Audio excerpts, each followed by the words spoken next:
Welcome to the Virginia Tech Intramural Sports Innertube Water Polo Preseason presentation. We are excited that you are a part of our intramural sports program and look forward to working with you and your team this year. In this presentation, we will review general intramural sports policies, procedures, important rules, captain's responsibilities, sportsmanship, and more. As team captains, it is your responsibility to share all of the information presented in this video with your teammates. Feel free to send them the link to this presentation to view on their own time.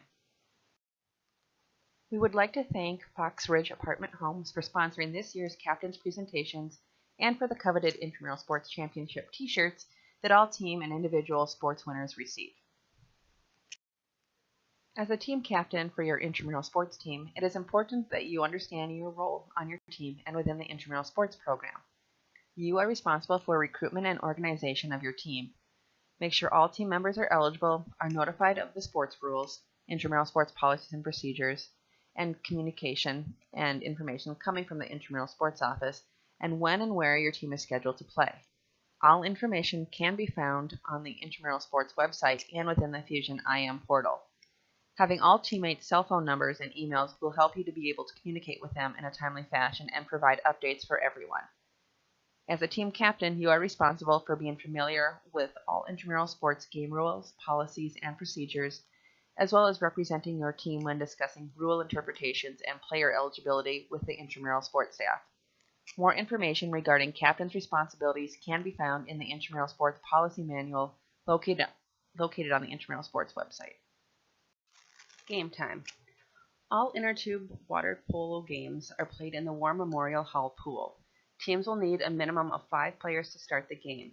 Teams with fewer than 5 players have a 10-minute grace period to get enough players checked in and in the pool to play. All players must have an Intramural Sports full membership and be added to the team roster prior to the game starting. All players must be checked in with the Intramural Sports staff and show their Hokie passport. It is important for all team members to show up at least 15 minutes early to start the game. Intramural Sports has a 10-minute grace period. If one team is present at the start of the game and the opponent does not have the minimum number of players to play, the team present will have the option to start the game ahead by the score of the mercy rule for that sport. However, the team may also elect to have the game started with a 0-0 score if the opponent shows up prior to the end of the grace period. After the grace period ends, teams without the required number will forfeit the game.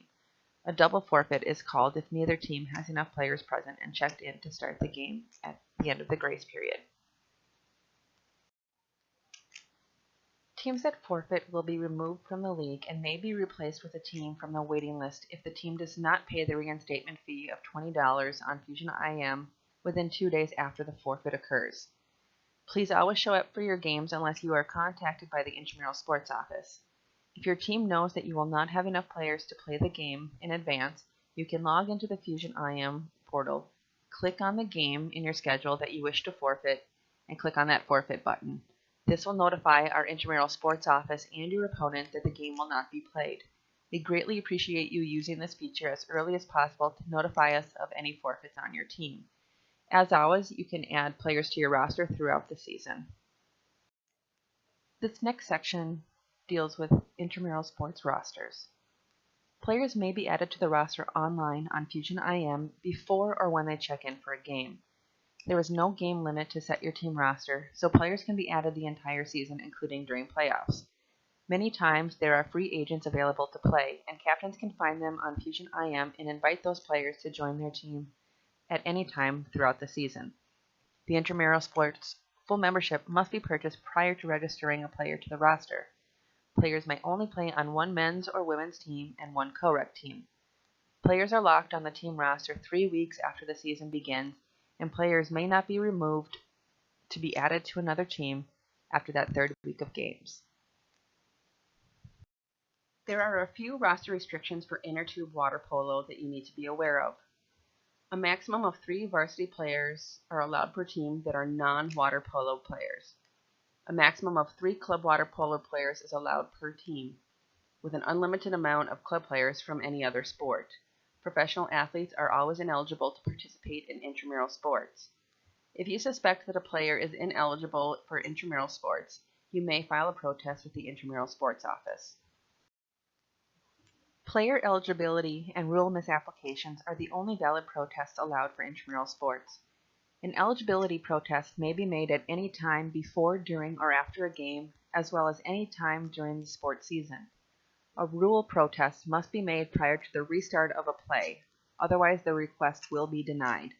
The rule protest must be made immediately at the time of the official's call. Captains may file a formal protest in the Intramural Sports Office with the protest form in 135 War Memorial Hall by noon the next day after the game is played with a $10 protest fee. If the protest was found to be correct, the fee will be refunded. If the protest is found to be incorrect, the fee is lost.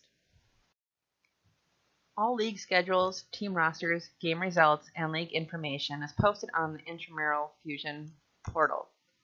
Log in to see your team and league information. We may contact teams to fill in spots if teams are dropped from the league, so please check your email regularly and respond to our messages when we ask you to. These games are extra games on top of what your team is originally scheduled for, so please still show up for your regularly scheduled games. Sportsmanship is extremely important for the Virginia Tech Intramural Sports Program. It is the mission of the Intramural Sports Program under the Department of Recreational Sports at Virginia Tech to provide a wide range of individual and team activities at both a competitive and recreational level to students, faculty, staff, and other members of the university community. Our purpose is to provide exercise, recreation, and fun to our participants in a relaxed yet structured environment. Intramural sports are a crucial element of the student life experience because they promote and reinforce teamwork and personal accomplishment, mutual respect and integrity, competition and recreation, as well as skill and exercise. Everyone is encouraged to play to the best of their abilities.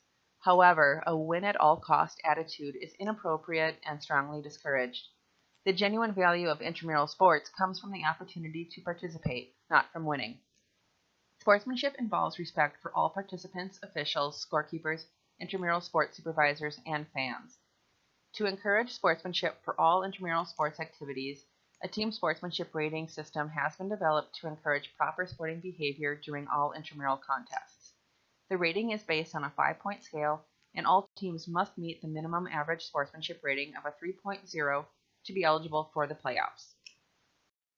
This next section will focus specifically on Innertube water polo rules. All Innertube water polo contests are played between teams of 7, with the minimum number of players to start being 5. A game consists of 4 7.5-minute quarters with 1 minute between quarters and a 3-minute halftime. Due to time constraints and pool availability, regular season games may end up in a tie, but once we reach the playoffs, all games will be played until there is a winner. Please review the overtime rules as listed on the Innertube water polo captain's information sheet posted online. To start play, players line up at the end of the pool facing the wall. When the ball is thrown to the center of the pool, the players may paddle to the ball on the official's whistle. Players are permitted to push off from the end of the pool only to start a period of play. Substitutions may be made only between periods unless an injury occurs. The goalie may be changed with a person already playing in the period after a goal. After a goal is scored, the ball is put into play by the goalie of the non-scoring team. Goalies may not throw the ball past the 4th black line closest to their own goal unless the goalie paddles out of the goalkeeper area. The goalkeeper area is from the end of the pool to the 1st black line and the entire width of the playing area. The goalie is the only player permitted in this area. The penalty area is from the area at the end of the pool out to the 2nd black line, and no players are permitted to enter the pool until they have permission from an official. To start play, players line up at the end of the pool facing the wall. When the ball is thrown to the center of the pool, the players may paddle to the ball on the official's whistle. Players are permitted to push off from the end of the pool only to start a period of play. Substitutions may be made only between periods unless an injury occurs. The goalie may be changed with a person already playing in the period after a goal. Innertube water polo players must be seated horizontally in their tubes in order to touch the ball. One or both hands may be used to catch and throw the ball. The goalie may wear the tube around his or her waist or fold it into a saddle position and straddle the tube, but the goalie may not stand on the pool floor or jump off the floor at any time. A ball that goes out of play is awarded to the opponent of the team that last touched the ball. Possession is given at a spot on the sideline closest to where the ball went out of play, or at the third black line if the ball goes over the end line. All penalties result in a free throw from the spot of the infraction. Free throws may be taken by anyone on the team. All minor fouls result in an indirect free throw, while all major fouls result in a direct free throw. The opponent must be 5 feet away on any free throw. It is illegal for players out of their tube to touch the ball or any other player. It is also illegal for players to hit the ball with a clenched fist. A defensive player may not grab another player's inner tube and hold onto it, even if the player has the ball, but a player may push down on an inner tube with an open hand or hands on top of the tube. No grabbing or pushing from underneath a player's inner tube is allowed. We will now go over minor and major fouls. Minor fouls result in an indirect free throw given to the opposing team that will be taken from the side of the playing area closest to the infraction. Minor fouls include holding onto the pool wall while in possession of the ball or trying to catch the ball. Goalies may not hold onto the wall once the ball crosses the fourth black line.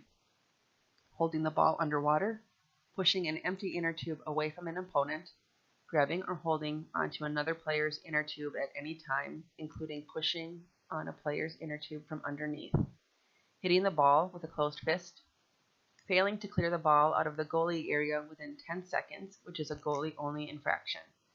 A goalie may not pass back and forth out of the goalkeeper area to consume time. A free throw will be taken at the 5-yard line of the offending goalie. Throwing the ball past the fourth black line of the pool, which is also a goalie-only infraction, and a free throw will be taken at the 5-yard line of the offending goalie. A player other than the goalie playing inside the goalie area.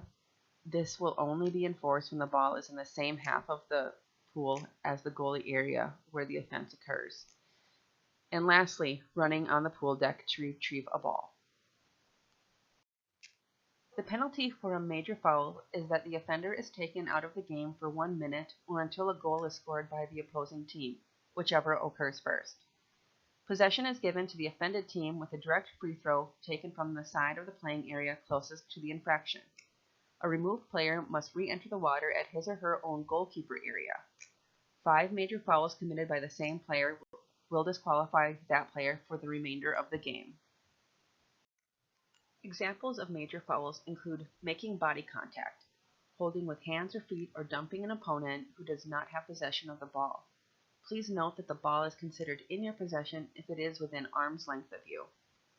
Grabbing, holding onto another player's inner tube at any time, including pushing on a player's inner tube from underneath.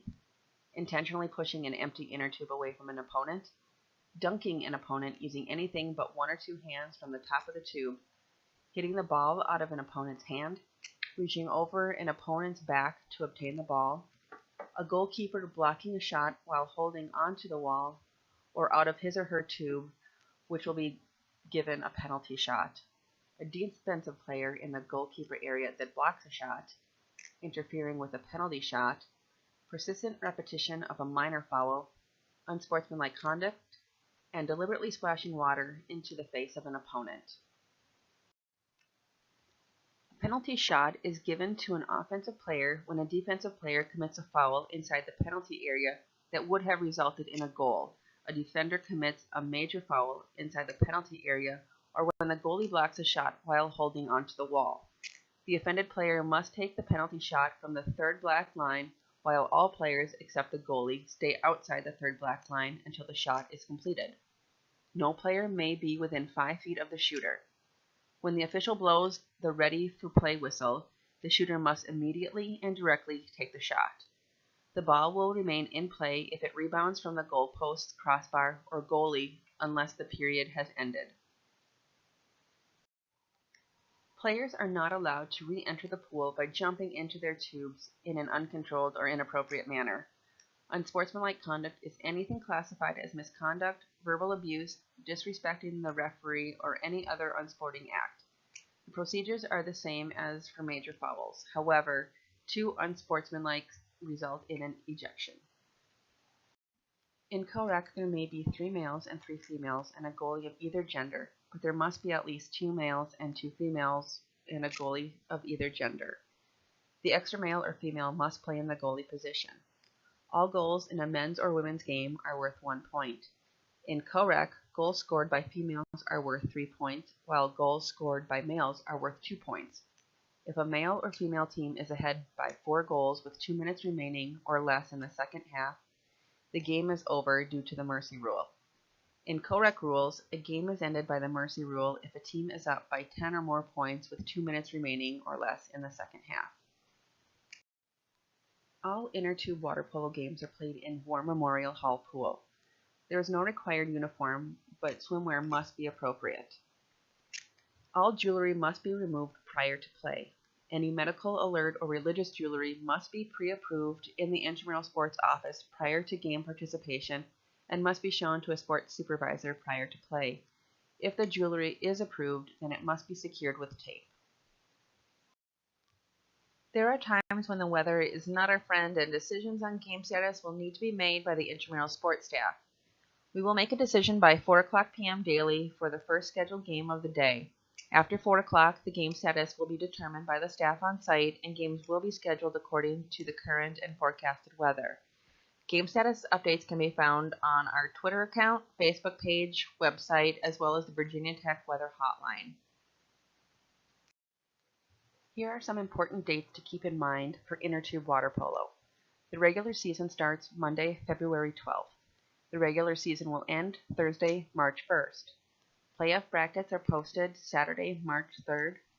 Playoffs will begin Monday, March 12th after spring break, and the championship night will be Thursday, March 29th. If you have any further questions, please see the Intramural Sports website for more information on sports rules, Intramural Sports policies and procedures. Visit the Fusion IM portal for all team, roster, game schedule, and result information, or contact our office if you still have questions. Good luck, have a wonderful season, and thank you for helping to make our Virginia Tech Intramural Sports program one of the finest in the country. Thank you to our sponsors of Virginia Tech Intramurals: Domino's Pizza for our championship nights, Fox Ridge Apartment Homes for sponsoring our championship t-shirts, and for PK's Bar and Grill for sponsoring USOA.